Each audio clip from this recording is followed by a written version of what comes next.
Manakaze midarete kashin naki. Tempo midarete tenma warau. Tate ni kyokotsu.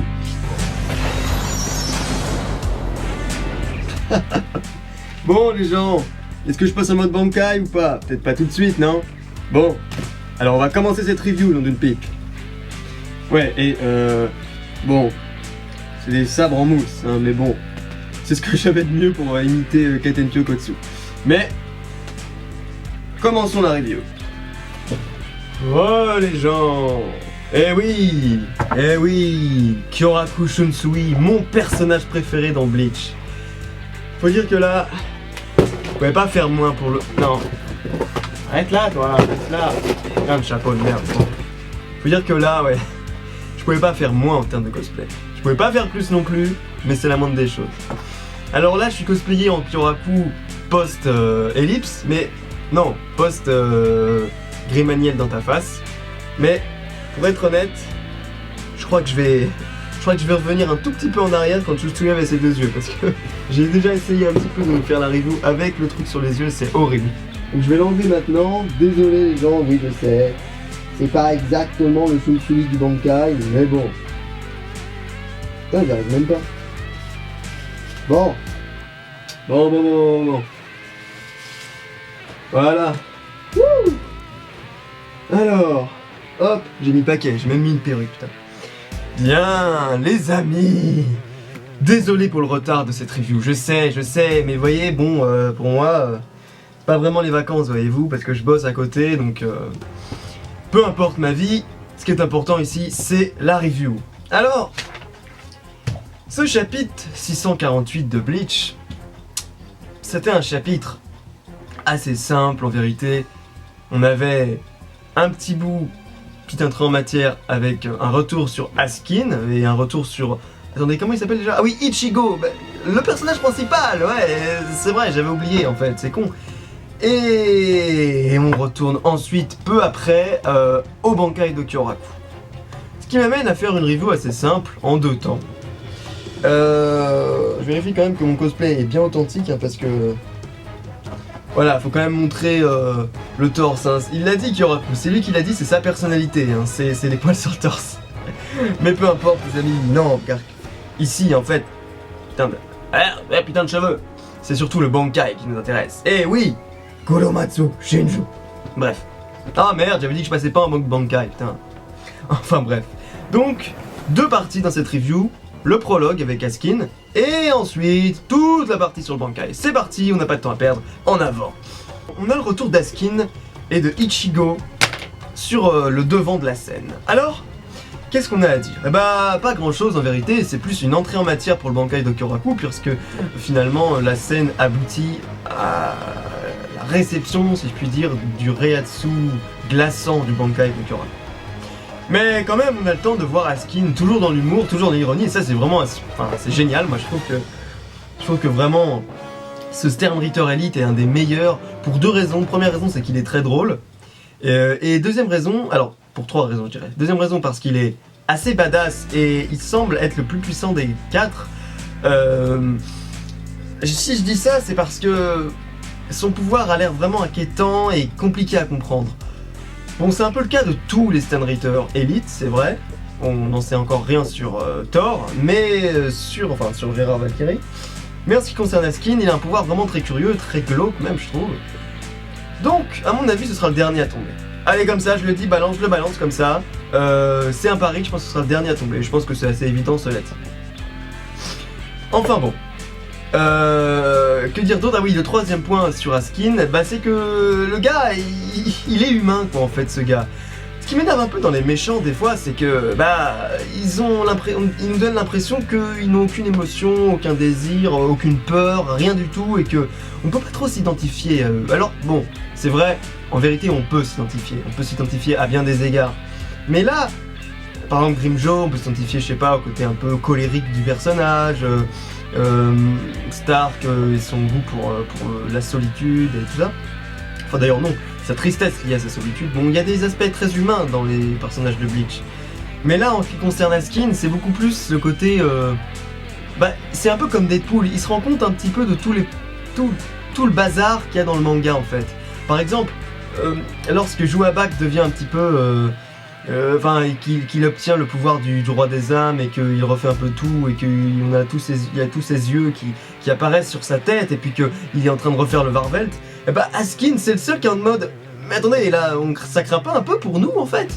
Et je veux dire au fond on le sait bien sûr que ça craint pour les Stanritter parce que évidemment que Jouabak c'est un méchant qu'on a rien à foutre de se subordonner. C'est ça le problème, c'est qu'à chaque fois le problème des gros méchants c'est que ils s'en foutent de leurs subordonnés et c'est ça le véritable problème. Et là, ce qui est excellent avec Askin, c'est qu'il s'en rend compte, lui, et finalement, il pense un petit peu comme le lecteur. Et même quand il y a Ichigo, il est en mode « Oh putain, non, je me tape le perso principal, bordel !» Et c'est ça qui est marrant, c'est que c'est limite s'il brise pas le 4ème mur à ces moments-là. Regardez un petit peu tous les passages de Askin, revenez dessus et regardez un petit peu sa réaction. C'est pour moi des réactions très typées lecteur, vous voyez le côté... putain, je risque ma peau avec un boss pareil en parlant de Jouabak, ou alors, putain, j'ai pas envie de me faire trop chier, voilà, bon, moi j'y vais pépère, j'ai pas envie si on pouvait s'entendre tranquillement sans se battre, quand il parle à Grimmjow par exemple, ce serait parfait. Donc le personnage est vraiment cool. Mais évidemment, c'est pas le centre du chapitre, bon, passons avec cette petite partie en fait entrée en matière, juste pour dire que Ichigo ressent le Reiatsu de Kyoraku. Et ce qui nous amène à la deuxième partie sur le Bankai. Et la première chose à dire, c'est justement le Reiatsu de Kyoraku, ce qui émane de son Bankai. Eh bien, ce qu'on peut dire, et une chose très intéressante, c'est que son Bankai, j'y reviendrai ensuite, est très similaire et en pas mal de points à celui de Yamamoto. Premier point, est-ce que vous vous rappelez du Shikai? Même, je crois que c'était même en mode Shikai en fait, mais même le Bankai finalement. Mais le Zanpakuto de Yamamoto avait la particularité que quand il l'active et quand il déchaîne toute sa puissance, eh bien tout l'air ambiant, toute l'atmosphère se trouve,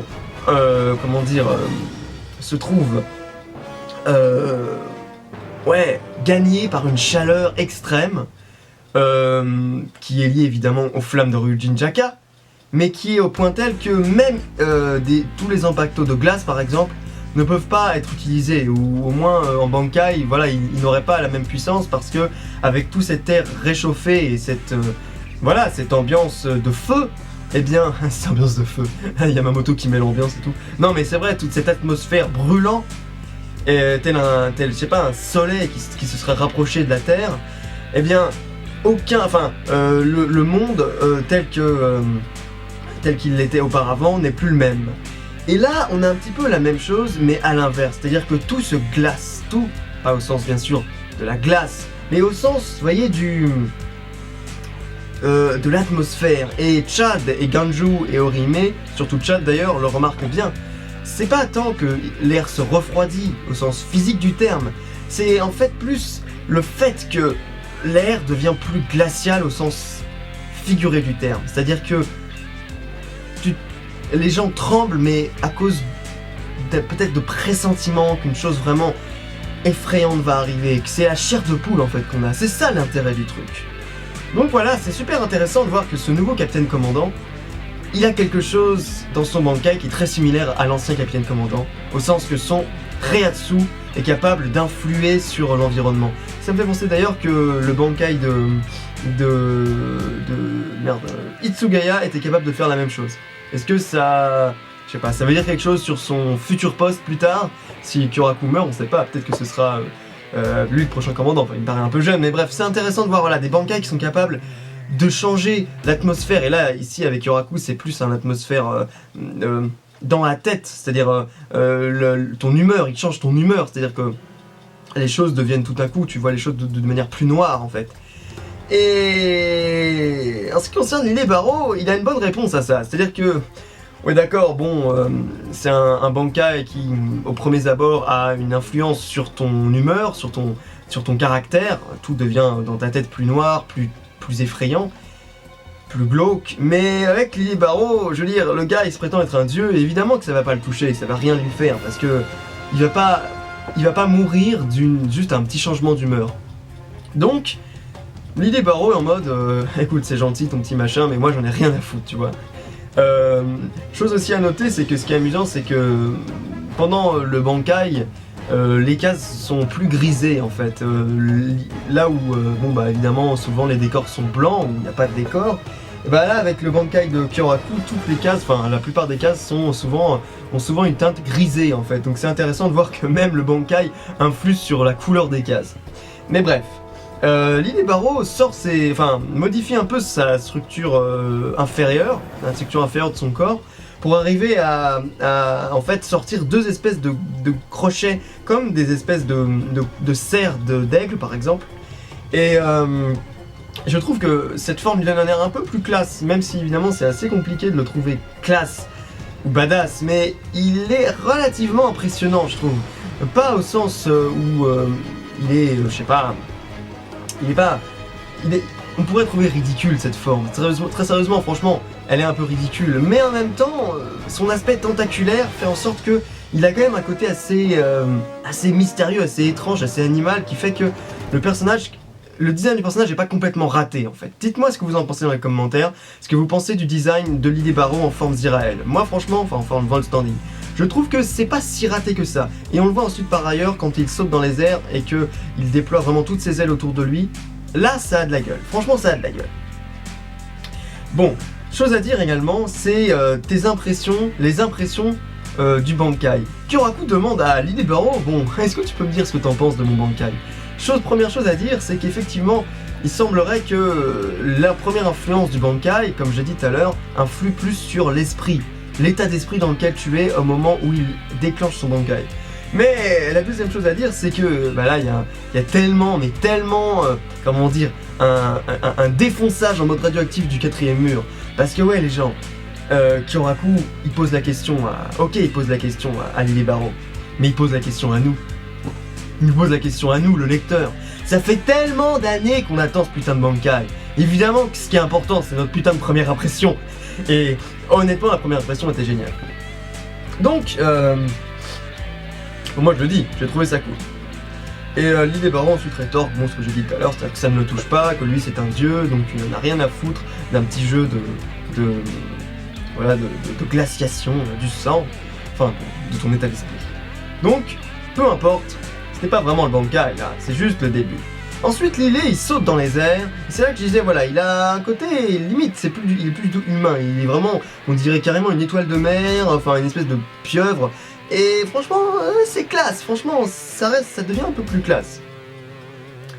Donc, l'Hidebaro saute dans les airs et démolit comme un boss toute une partie de la ville, ce qui montre un petit peu, ce qui fait un peu une démonstration de sa puissance. Putain, le soleil est vraiment tapant.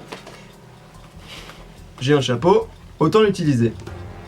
Donc, l'Hidebaro, voilà, démontre un peu sa puissance, mais ce que j'ai envie de dire à ce moment-là, c'est, franchement, nous le lecteur, on sait très bien que je veux dire que le Bankai de Kyoraku est au-delà de la puissance. C'est pas ça le délire avec le Bankai de Kyoraku. Le Bankai de Kyoraku, on l'a présenté comme quelque chose d'assez irréversible, de quelque chose de décisif, que si tu l'emploies, bah tu pourras déployer toute ta puissance, ça sert pas à grand chose. Mais peu importe. L'Hidebaro attaque et il défonce beaucoup de choses. Mais malheureusement, ça ne marche pas. Parce que oui, il se dit, ouais, si je défonce le mec qui utilise le Bankai, ça risque de bien marcher. Franchement, je pense que si le mec est mort, le Bankai, il y a de bonnes raisons de penser qu'il serait mort.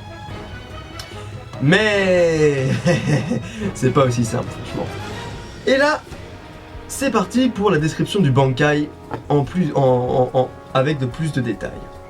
Donc, première chose à dire, Kyoraku commence ses attaques avec le terme acte.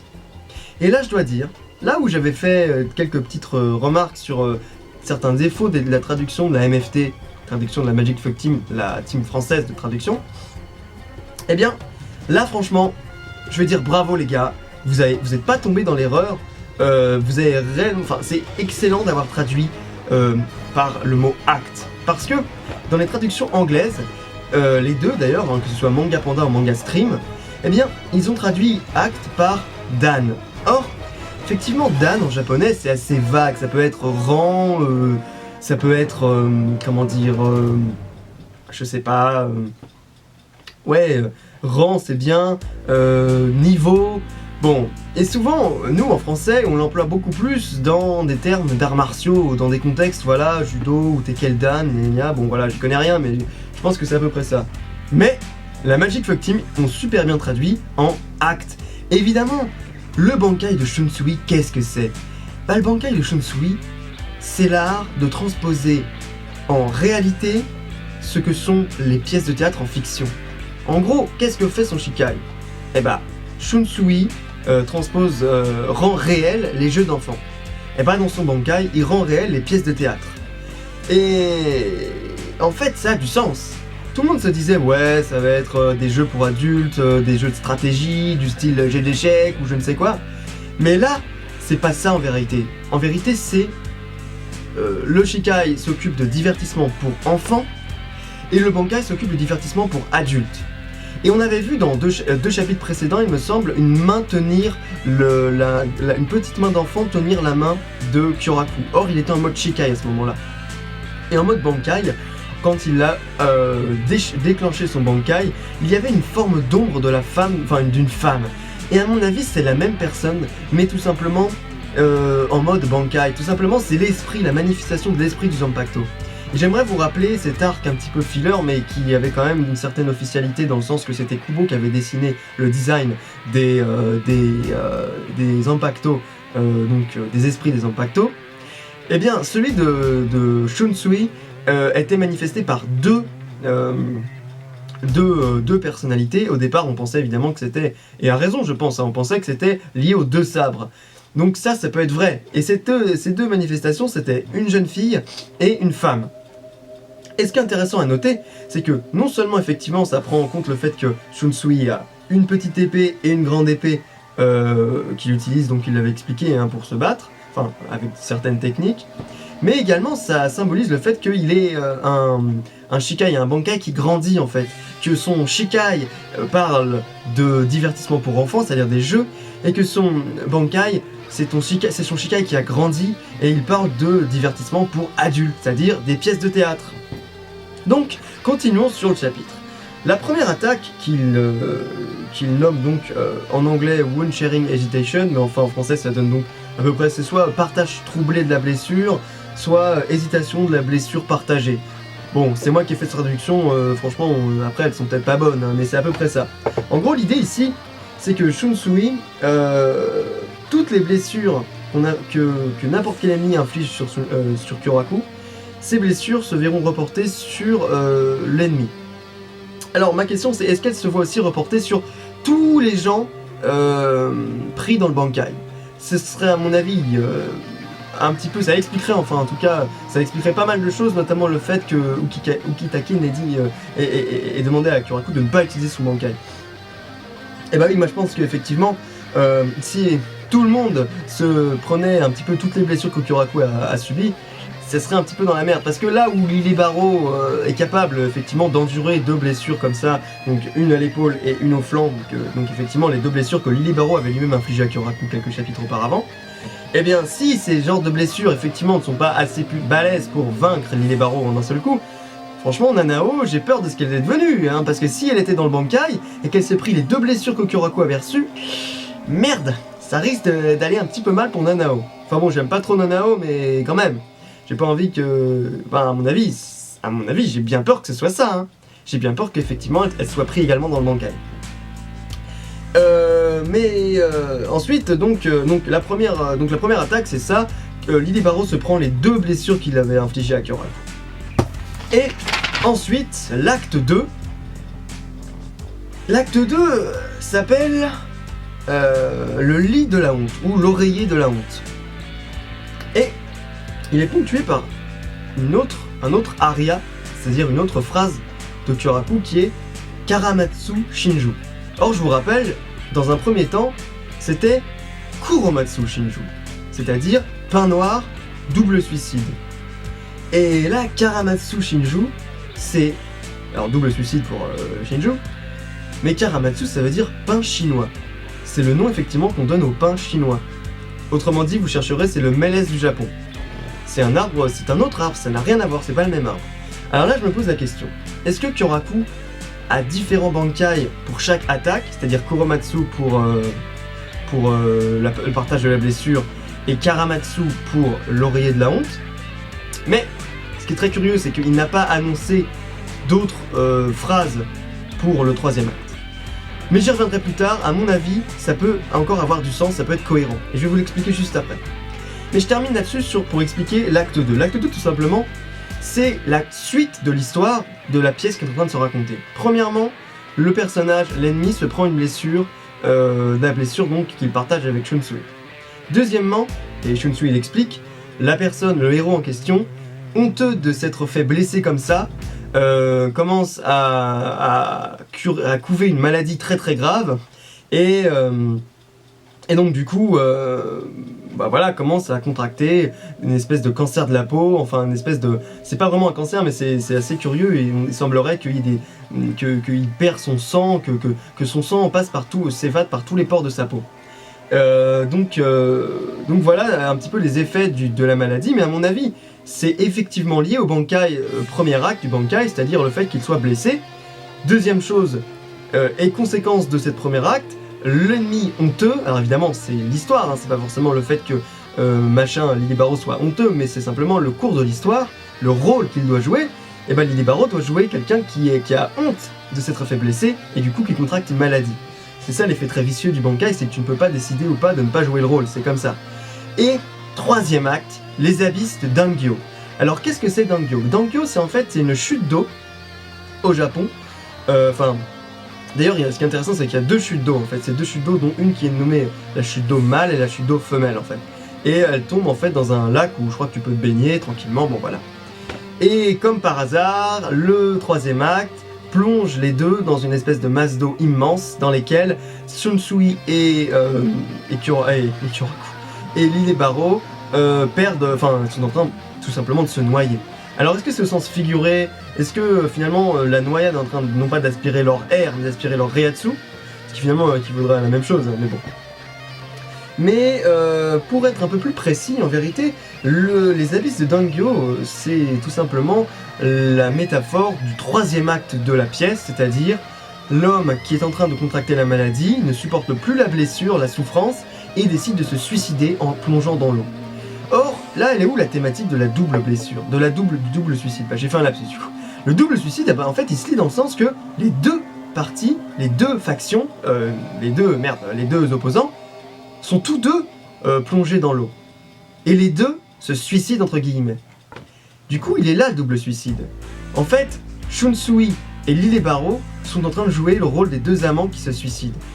Alors, la question est, en fait, est-ce que ça avait vraiment un rapport avec la pièce Sonezaki Shinju? Chose que j'avais un petit peu interprétée, c'était ma théorie au départ. Eh bien, en fait, d'ailleurs, je suis content parce que j'avais mis un commentaire sur la vidéo de Gonzaru, et Gonzaru a repris mon commentaire sans me nommer, mais enfin peu importe. Il a repris mon commentaire, il a dit que c'était un commentaire intelligent, donc je suis content. Yes! Mais bref, donc du coup voilà. Il n'y a pas vraiment l'histoire de Sonezaki Shinju, elle n'est pas trop présente. Finalement, l'histoire un peu à la Roméo et Juliette n'est pas présente. Mais on a quand même la thématique du suicide, et on a la thématique, voilà, très théâtrale de acte 1, acte 2, acte 3. Après, est-ce que c'est vraiment la fin du Bankai? Est-ce qu'il n'y a que 3 actes? Alors si c'est effectivement une pièce de théâtre no classique, c'est-à-dire de théâtre japonais, souvent il y a 2 actes dans ces pièces. Mais là il y en a 3, donc on ne peut pas se baser sur ce schéma-là. Alors il y a un autre truc qui s'appelle, ça a été théorisé dans un livre qui s'appelle le Sando, je ne sais plus qui l'a écrit, mais c'était un mec japonais qui a un peu théorisé le théâtre traditionnel japonais. Et en gros, il a expliqué qu'il y a un rythme à suivre un rythme ternaire. Premier acte, c'est le Jo. Deuxième temps, c'est le Ha. Et troisième temps, c'est le Kyu. Premier temps, c'est un développement lent, une introduction très lente de l'histoire. Deuxième temps, c'est une gradation de la tension jusqu'à un moment où on atteint un pic dans l'histoire, un pic de drame. Et enfin, Q, troisième temps, c'est la conclusion très puissante et très rapide et très violente enfin pas violente mais très tendue, conclusion très puissante donc de toute cette tension installée par le Ha, le deuxième temps. Et donc c'est une conclusion rapide. Or, alors là vous vous dites 3 temps. Mais non les gens, justement, ce que je n'ai pas dit c'est qu'en fait il y a 5 actes. Et oui, parce que le Jo comprend un acte, le Ha comprend 3 actes, et le Q comprend un acte. Du coup, on a 5 actes. Donc je le dis maintenant, ma théorie c'est qu'on va encore avoir 2 actes. Et pourquoi du coup, pourquoi Shunsui n'a pas renommé son Bankai? C'est-à-dire, premier temps Kuromatsu, deuxième temps Karamatsu. Ouais, mais pour les abysses de Dangyo, il l'a pas renommé. Bah c'est normal les gens, c'est qu'on est toujours dans la période A. Et à mon avis, il va y encore avoir un acte. Et l'autre acte, le 5e, à ce moment-là, Shunsui devra dire un autre machin Matsu Shinju. Du style, je sais pas, j'invente complètement, mais Kokomatsu Shinju, voilà. Donc on va encore avoir un acte sans phrase d'accroche. Et on aura le 5e acte qui sera un peu celui sur lequel Shunsui va vaincre Lily Barrow. Donc moi à mon avis c'est ma théorie, voilà, on va avoir 5 actes qui suivent un petit peu la tradition du Jo A Q. Donc voilà un petit peu, ma théorie là-dessus. Dernière chose à dire, la présence de Nanao n'a toujours pas été élucidée, on ne sait pas ce qu'elle est devenue, on ne sait pas si elle a été effectivement prise dans le Bankai de Kyoraku. Est-ce que, donc ça c'est un peu mes questions un petit peu de la fin, est-ce que Lily Barrow va ressortir une attaque? Évidemment, à mon avis c'est sûr, il va répondre donc à l'acte 3 et probablement s'il y a un acte 4 il saura comment le vaincre, mais à mon avis il sera vaincu sur l'acte 5. Donc à mon avis, il nous faut encore savoir qu'est-ce que... What the fuck avec le passé de Shunsui. On doit savoir quel est son rapport, quelle est l'histoire du Shihakusho rose. Alors oui, celui-là est rouge, mais je vous emmerde. Donc non, il nous faut savoir quelle est l'histoire du Shihakusho rose. À mon avis, et ça c'est ma théorie là-dessus, Kyoraku a un passé avec une famille peut-être qu'il aurait perdu. Du style, sa femme et sa fille. Peut-être qu'il aurait perdu les deux et c'est pourquoi il s'attache en fait beaucoup à Nanao et à Lisa. Peut-être que je sais pas, elle ressemblait à sa femme et sa fille. Et du coup, ça expliquerait pourquoi il a gardé le Shihakusho de sa femme qui serait un Shihakusho rose. Et du coup, on aurait peut-être un acte lié à ça, peut-être l'acte 4, lié du coup à l'histoire de sa femme et l'histoire de la mort d'un de ses proches. Et ce qui pourrait expliquer finalement pourquoi la thématique du Zanpakuto de Shunsui c'est lié au désespoir et au suicide. Donc à mon avis, voilà un petit peu ma théorie là-dessus, il nous faut un flashback, il nous faut l'explication du Aori Rose. Mais dernière chose les gens, est-ce que Shunsui va mourir suite à ce combat? Eh bien à mon avis, j'aimerais pas, et à mon avis non. Mais il y a de fortes chances quand même qu'il puisse en périr en fait, y trépasser. Donc. Parce que, quand même ça parle de suicide. Alors, est-ce que, je sais pas, Ukitake pourrait pas intervenir au dernier moment et, je ne sais pas, avec le Bankai que j'avais dit, attraper d'un côté la mort de, je ne sais pas, de Nanao ou de Kyoraku et se l'infliger sur lui-même. Ce serait intéressant et oh la lumière baisse les gens. Uromatsu Shinju. Donc ouais non, c'est mon Bankai, c'est le Bankai de Kyoraku, putain. Vous êtes pris dedans, Allez, je me fais mal. Voilà, vous avez mal, c'est normal, c'est l'acte 20. Vous avez honte? Vous êtes en train de contracter une maladie. Donc voilà. Donc un petit peu ma théorie, voilà un petit peu sur tout ça. Et donc je pense que le chapitre, on a encore 2 chapitres sur ce combat. Et ensuite ça devrait assez vite se terminer je pense, voilà, si on passera à autre chose. Donc voilà les gens, voici ma théorie, enfin c'était ma théorie et mon avis sur le Bankai de Kyoraku. Abonnez-vous, likez, dislikez, tout ce que vous voulez. Et on se retrouve jeudi prochain, ou plus tard, pour la prochaine review de One Piece et de Bleach. Allez les amis, à plus. Attendez. À plus les amis.